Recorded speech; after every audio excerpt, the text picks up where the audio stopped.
Top 5 takes. Number 5. Kind of alluded to this earlier in the podcast. Rockets losing the first round. They're young. They're good. They are the 2023 Kings in my eyes, but better. I'm just not ready for a 7-game series. I think the more I've watched basketball, the more I've put an emphasis on that 7-game series and how important it is. You have experience. You have to lose. Failure is an option, it gives you an option to learn and to grow. So take it.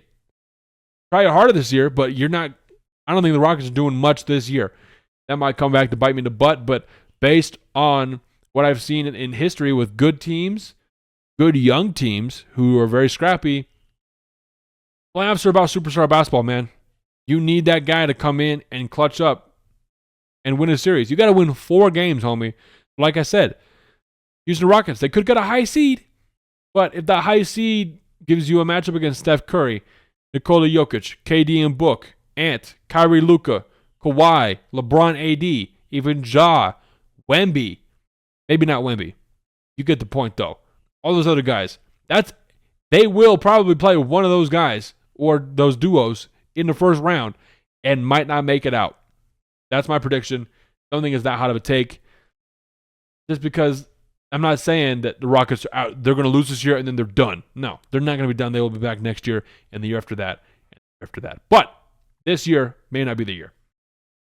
Number 4, Sixers also lose the first round. I almost went out of my mind and said the Sixers were going to miss the playoffs, but I looked at the East and I was like, golly, this crap sucks. Like, this is some stuff from a butt. Like, it's bad.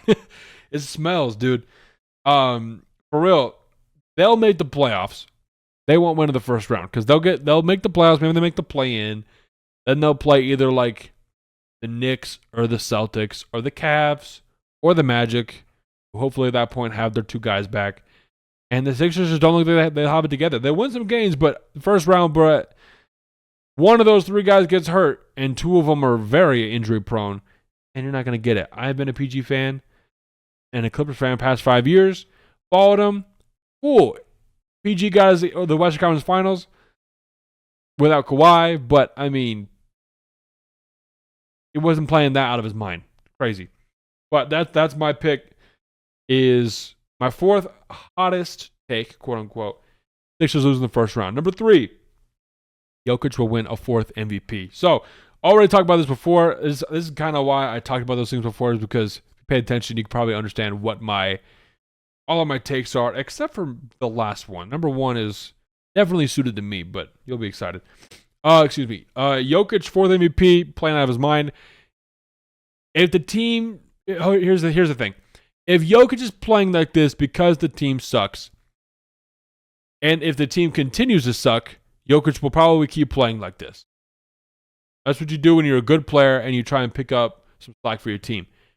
So, can he sustain this? Probably. Maybe. Who knows? We'll have to see.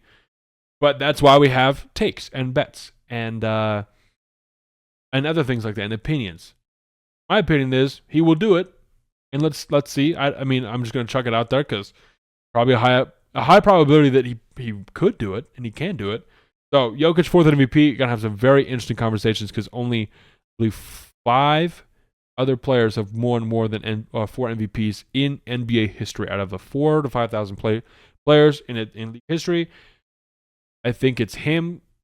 It will be him, Michael, LeBron, Wilt, Bill Russell, and Kareem. I think those are the only guys who won 4 MVPs or more. Kareem's leading with 6, and Jordan has 5. So that's where we're at. I think Russell has 5 as well. So Jokic for the MVP. Number 2, Bucks, Eastern Conference Finals. I think this is a no-brainer. I think they match up with maybe Cleveland would be a rough series, but if they match up with like York or Orlando in the second round, and then they win and they go to Eastern Conference Finals, not that far-fetched to me. I think that they can make it, but if they play a Boston or they play a Cleveland in the second round, that's where things get a little dicey for everybody. And then it gets weird if Boston has that matchup, I feel less confident about Boston doing the same thing. So it's a 50-50. It's on both sides. But that's my pick. I think they'll at least go to the Eastern Conference Finals because Giannis is on a tear. I don't see it happening unless he has a tear in his leg or something. Knock on wood, do not want that to happen, but dog, that's my pick. Number 2, I think I've talked enough about it. Y'all know. Number one, here is the hottest take, and this is where it gets fun because it gets me feeling good, butterflies in me, bro. Clippers Western Conference Finals. Talk about it. It's about that time. We're 14-11. We're above 500 without Kawhi Leonard at all, and without Paul George. Kawhi Leonard comes back. We win games, got a high seed. Kawhi is actually healthy in the playoffs for the first time in 5 years. And what happens? What happens? So, Kawhi needs to be there, but the rest of the squad is nasty. James Harden, Zubac playing very, very good. Terrence Mann moved to the bench for K. Dunn, the Dungeon, starting. Derek Jones Jr. starting, very good. He probably get moved to the bench or moved to the 4. We move Norm Powell to the bench, maybe. Norm Powell shooting 50% from 3, over 50% from 3 this season, averaging more points than Paul George did in his tenure with the Clippers. Now, only 20 games, but very, very good. The record does not lie. We've played some good teams. We've lost to some good teams. I think all of our losses have come from very, very good teams. We've also beat Golden State twice, Denver twice, lost to Houston 3 times. I don't want to talk about it. You get the point. Kawhi comes back. Now, yeah, that's a team. Okay that we've lost to Houston 3 times. We've lost to OKC. We've lost to whatever. These other teams. Phoenix twice. That sucked. Opening night. That was not fun. That's a team without Kawhi Leonard. They had all their guys, bro. They have all of their guys. We beat the Nuggets with Jokic twice. We beat the Warriors with Steph twice. Kawhi comes back, and it's only going to get better than that. Nico Batum has been great. Mo Bamba's been out. KPJ, Kevin Porter Jr. has been very interesting, but James Harden brings it back. So if we got Kawhi, an actual centralized system outside of James Harden, because he has been really good. His efficiency has been but we're winning games. We're above 500 with the team that was expected to be literally the 13th seed.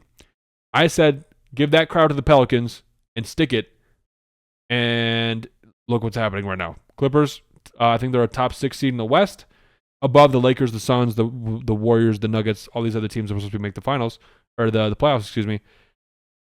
And we're here. So, Clippers Western Conference Finals. Kawhi comes back, is healthy at the right time, and we win. So, hopefully they go to the finals. That would be insane. You would not hear me shut up about it.